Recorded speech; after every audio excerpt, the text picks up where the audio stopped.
Hey guys, welcome back to my channel, Enneagram and Coaching. I'm Hillary, your certified Enneagram coach. I'm a type 9 wing 8 on the Enneagram, and today I'm going to be teaching you guys about stances.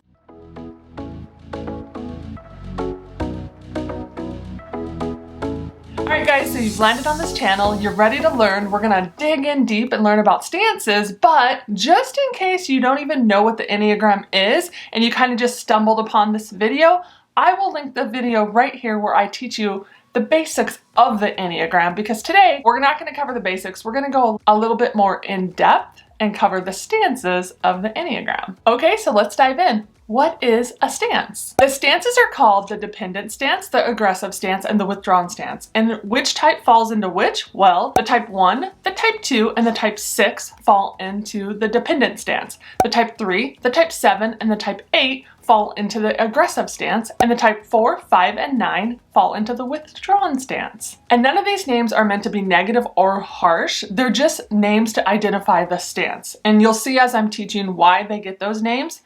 And again, they're not meant to be bad or negative in any way. So the purpose of the stances is to teach us how each type gets their needs met, how they move through the world, because we either move towards, against, or away to get our needs met. And to add a little bit more to this, each stance has either their thinking, their feeling, or their doing repressed. And let me explain a little bit about what that means. Okay, so for the 4, 5, and 9s, this means your doing center has not matured along with your feeling and thinking center. So usually one is repressed. So what that looks like is these three types, you find them doing what they like versus what they need to do. For the 3, 7, and 8, your feeling center is repressed. So what this means is that your feeling center just hasn't matured as much as your doing and thinking centers. Some work that the 3, 7, and 8s can do is just bringing feeling into balance with your thinking and your doing centers. And lastly, the 1, 2, and 6, you have a repressed thinking center. And this actually leads to anxiety for these personalities. And it actually looks different in all three of them on how it comes out. An important piece of this is I'm just saying they're repressed. It doesn't mean you can't have them.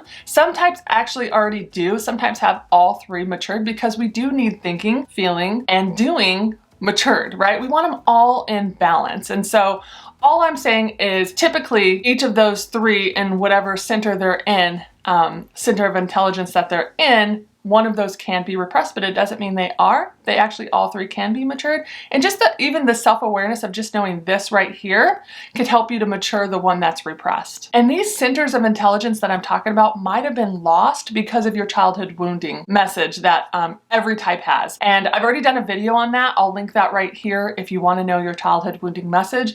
But all I'm saying is because of that wounding childhood message, a lot of times one of these did get repressed and not matured along with the other two. And learning to balance all three of these, thinking, feeling, and doing, will honestly help you. It'll free up so much energy, some physical energy, emotional energy, and even spiritual energy. It will just get freed up the more these three come into balance in your life. So let's start with the dependent stance. Types 1, 2, and 6 are in this stance. And this stance is the one that moves towards people. They get their identity from outside themselves. What does this look like for the types 1, 2, and 6? They will ask questions and seek guidance to arrive at decisions. They are obedient to their own internal rules. They might be thinking, what can be done next? And they can react to stress and frustrations by serving others. Each type moves towards to earn something. So the type 1, they move towards to earn righteousness and autonomy. The type 2, they move towards something to earn attention and approval. And the type 6, they move towards something to earn security and safety. So growth for a dependent type would look like trying to think through what is actually needed in the situation versus just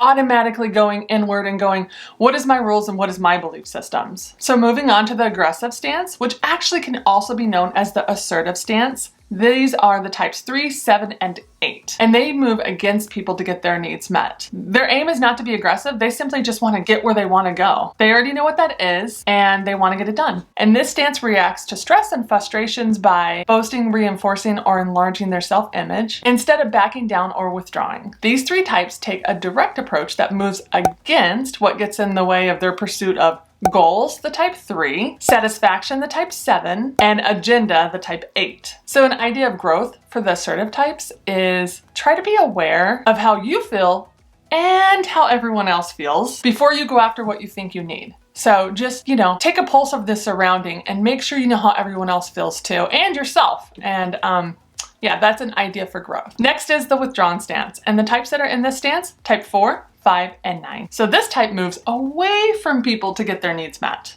And what does this look like for the type 4, 5, and 9? These types go inward to find fulfillment, and they'll react to stress and frustrations by moving away from engaging with the others and the world, and instead move towards their inner world, and then sometimes won't even deal with it. So for the type 4, 5, and 9s, when they enter a room, they actually automatically will feel like they don't fit in. And these three types will move away from what triggers a sense of something lacking, the type 4, personal shortcomings, the type 5, distress and discomfort, the type 9, and growth for the withdrawn types. Try to be more present in the moment, speaking to myself, and not dwell so long on the thinking that you never get around to the doing. Okay, so there you have it, the three stances of the Enneagram: the aggressive, the compliant, and the withdrawn. And I think some people are thinking, well, how can a stance help me? Well, the way I use it is, especially when I'm typing my Discover You typing course, I don't actually type you, but we walk through the whole process until the end when you usually land on your type, because let's be honest, I only see the outside that you present to me.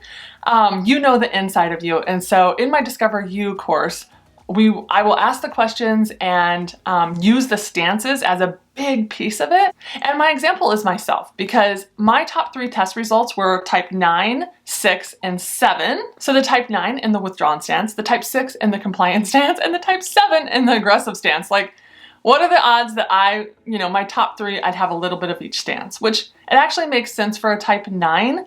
Because we can feel like all types, at any given time. But anyways, I digress. But here's the process of how I use the stances in order to help people land on their type. So first off, they usually come to me with their top 3, just like I told you, my top 3, 9, 6, and 7. And then from there, we look at the stances, right? And so for me, you can even say like, wow, well, you have all 3 stances. That's going to be extra confusing. Not really, because as soon as I heard the compliant stance, I was like, that sounds relatable. The aggressive stance for me, I was like, barely ever can I relate to that. But then the withdrawn stance, as soon as I learned about that, I was like, oh yeah, I withdraw. That's how I move through the world. I withdraw. I can like resonate with it so strongly that I right away knew that I'd more than likely be a 4, 5, or 9.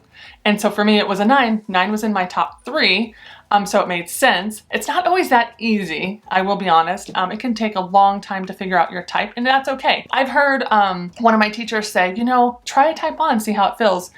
A lot of times also your type is going to feel a little uncomfortable and embarrassing. Listen to that. Don't move away from that. Listen to that and dig deeper into that. So again, the first thing is to find your top 3. The second thing is to look at the stances. Then usually I look at the triad, and I'll have a video coming soon on that. So definitely subscribe, because that video is coming. So, and then the 4th step is we go through your top 3 numbers, right? And so that's the order I like to go in order to land on your type. Okay guys, that's all I have for today. Hopefully this stances video helped you, gave you some clarity, gave you some understanding for yourself and others in your life. That is the goal. Love yourself and love others. I wanted to let you guys know I actually release 2 videos a week, so definitely push that subscribe button if you want to learn more about the Enneagram. And usually I do a more personal type 9 video, because obviously that's my type, and then also I do a teaching video. So every week there's 2 videos coming out, so make sure you subscribe. And also, if you guys don't mind, please like the video if you liked it.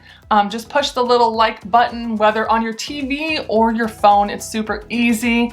It helps me to know that you liked the video and to continue making them. But anyways, that's all I have for now. Until next time, guys. Bye.